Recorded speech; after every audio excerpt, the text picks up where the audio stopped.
Yo, yo, yo, this is Skepta, boy better know, and you are watching the Guestlist Network. Don't go nowhere. Yeah. Stage and I feel like I'm looking through Michael Jackson's eyes.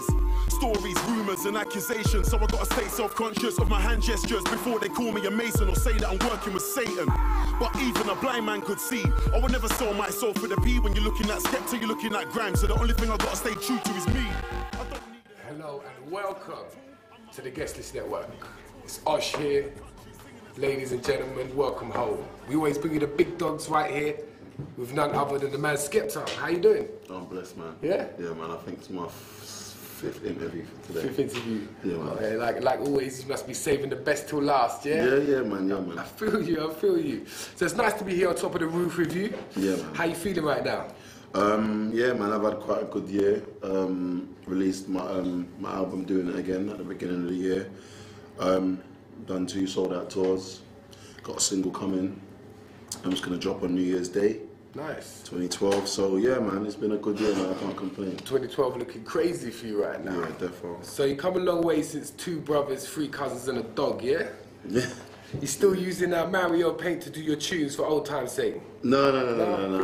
Yeah. Straight Apple Mac now. I'm sure you're not having to share that with your brother anymore. No. Apple Mac. So is it right that your dad was a DJ, right? Yeah, my dad is a DJ. Yeah, man. I grew up in a household full of music, late night parties. You know, the last person normally leaves the party at like 8 in the morning or some that kind of time. Nice. And yeah, I've just always had music around me from young. So it must be one of those places you got that inspiration for. Yeah, definitely, man. Definitely. I think my dad is quite a big part in my music love, and hence that whole that reggae style that I have in my productions when I make beats. I can hear that my dad still got that influence in me. Nice. Yeah. So and then when you kind of came up there and you went back and you bought him a car, that must have been a big moment. Yeah, no, it was good, man. It feels good, you know what I'm saying? Like, obviously they're from Nigeria, innit? They came here, they wanted to make a better life for themselves, you know what I mean? They had some children, and I never had everything I wanted when I was younger. It was a hard upbringing, you know what I'm saying? They were struggling with 4 children, trying to do the best for them, and the feeling is, you get me, it's priceless to be able to do something like that for my parents, man. Like, it's emotional, you get me? For real? And in Nigeria, you just went back there, didn't you? Yeah, I went there last week. Flew my mum and my dad out early in the morning, yeah, man. Me and my brother went there, me and Jamie went there later. Done the show. Actually, before the show, I met all my family.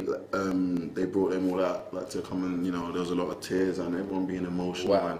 And I see you doing it big out there. So, proper. Yeah? Yeah, man, proper. So I must have felt big to go back there and then. You know what I mean? I see you was in Egypt recently too as well, like. No, this was a little while ago, you know. Yeah, this was a few years ago. But you done a bit of Africa. Yeah? Yeah. So I mean, I hear you kind of liken yourself to 50 Cent on a house beat. I said something like, basically that's what it's like being abroad. Right. Do you know what I mean? Like, when you have a good dance record, whether it's grimy, whether it's dubstep, whether it's house, whether it's, you know, dance, they enjoy it. They enjoy it because it's like 50 Cent. They're used to listening to that music anyway, but when you put the artist on top of it, it's like, oh, we've got like a 50 Cent. Oh, they've got something they can relate to. You know what I mean? There's a rapper now on the beat, so I think that's a good way of explaining what it's like to be, you know, overseas. Are there any other similarities between you and him? No. I wouldn't liken myself to him at all. Okay. Really. So one thing I've seen he's gone from bad boy to being a bit of a good influence. Now he's going out there trying to feed Africa. Okay. And do you think there's going to be a time when you're going to move out there from a bit of a bad boy influence to somebody who's going to go out there and save the world? What shall I say?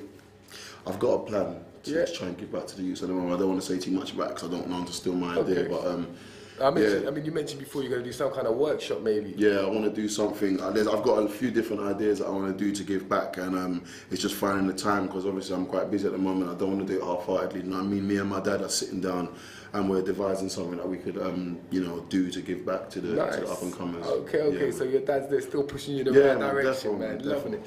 Okay, so did you have a UK hip hop influence at all, or was you more kind of influenced by like the Shabbas and the Skibbities and them kind of things when you was growing up?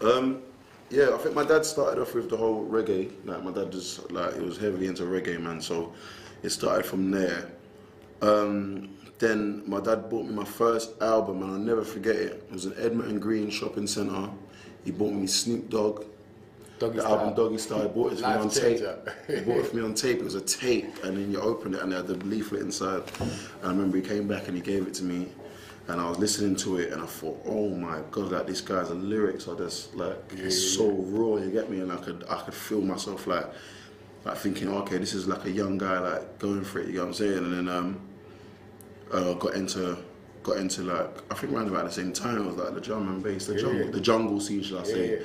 Got into that hard. I used to love it off. I used to try. I'd go to all them sidewinders and I can't remember. They used to do them in Ali Pali. They used to do them in Alexandra Palace. They used to have some like big raves there. Systems all over. Crazy, cold, so cold. And then I went. Then heard a Heartless Crew. Then it went to a Heartless Crew, so they started being a bit faster. Then from there I started making my own beats. And my brother and them, like, I used to spit, like, they used to do like their little sets here and there. Then obviously we got into like the Pay As You Goes, Nasty Crews, Roll Deep and all them crews there, man. So it's been a long journey, man. Man, it has been. It's been a big journey. I mean, you've done some massive things now. You can safely say you smashed the underground, you know what I'm saying? You had that a lot, and now you come and you smash certain mainstream things. Like, you've been out there performing with Diddy, you brought him, and you made some serious like milestones there in grime. When I know you got some big goals, and you've done a lot in the mainstream, but what's going to be the moment when you say, you know what, I smashed this mainstream thing now, that's it? Smashed it. Like, what could happen that will make you say for mainstream, I just think it's I don't think there's an end, because it's like artists nowadays, they can have a #1 and be big in the mainstream and then they're gone. So for me right now, it's just about longevity. Do you know what I mean? Like I always have big milestones in my career. Like to make a grime track with Diddy for me was a massive thing, because I was heavy into Biggie Smalls back in the day when I was younger. You get me? And for a man that used to roll side by side of him, to me that is like that's priceless. You get me? So, and it wasn't where they done a song and they done some green screen thing where they sent each other their video thing. We were together. We performed the track. We done a video together. There's a video you can watch me and him on there. That's a priceless moment for me. Secondly, touring, you get me, to sell out tours and have people, because I've come from a place where you go to a club, everyone's already in there drinking, you're a guest, you do 3 songs, you go off, people might take a couple pictures, they carry on drinking and get drunk. To go from that to, my name is Skepta, buy a ticket and wait in a queue to see me, hold this ticket in advance for a month or so and then come later, to sell that out, to me is like, wow, like that is good, because like for my mum and dad to come from Nigeria to this country, have children, and we do music, and I'll take them back, back to their hometown, you get me, and perform in front of them and all the family and everyone just showing me mad love and crying and treat me like a king.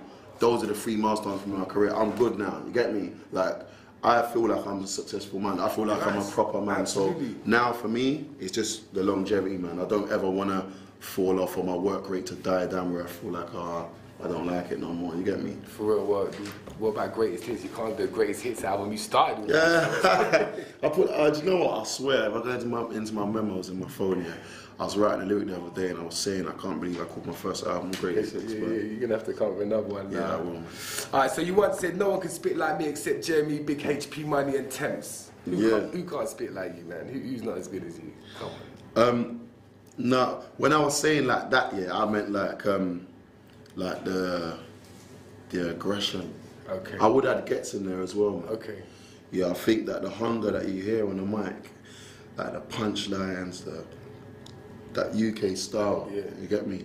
I think it's hard. It's not something you can just try and fake to have, you get me? Okay. Like you can hear a few Americans trying to do it now. Like they're trying to sound like English a bit, but I think it's a natural thing. You have to have been there from like the beginning of grime to know what that's like, you get me? So only you and your peeps got that flavour, So you had something produced by Mushtaq in Wembley recently, is that right? Yeah, my new single, Hold On. Okay. My new single, Hold On, that was produced by Mushtaq.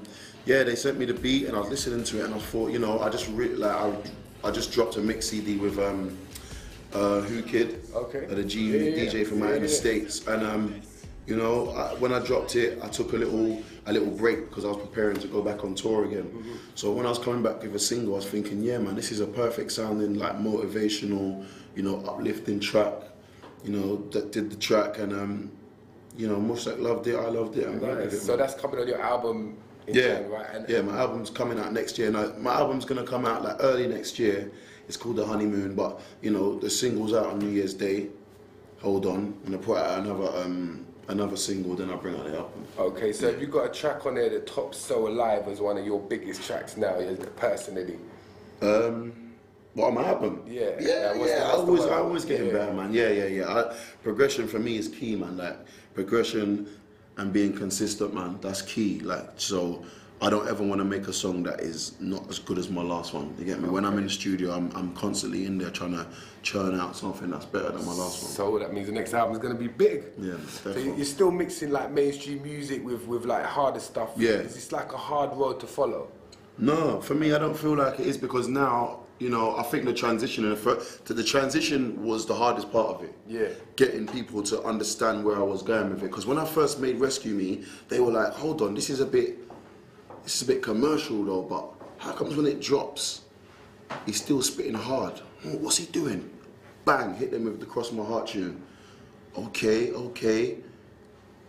all right, still going hard. I went to a couple underground grime raves, and I was saying lyrics from my mainstream records and grime raves, and people were going mad. So people were like, hold on, no, this guy's cheating. You get me? Like, this is not supposed to happen. Because other artists that do mainstream music, they can't say lyrics in grime raves, because people will be like, no, that doesn't work here. You get what I'm saying? So then I dropped So Alive, and they were like, nah, okay, now I get what he's doing. So that, getting them to understand where I was going was the hardest part.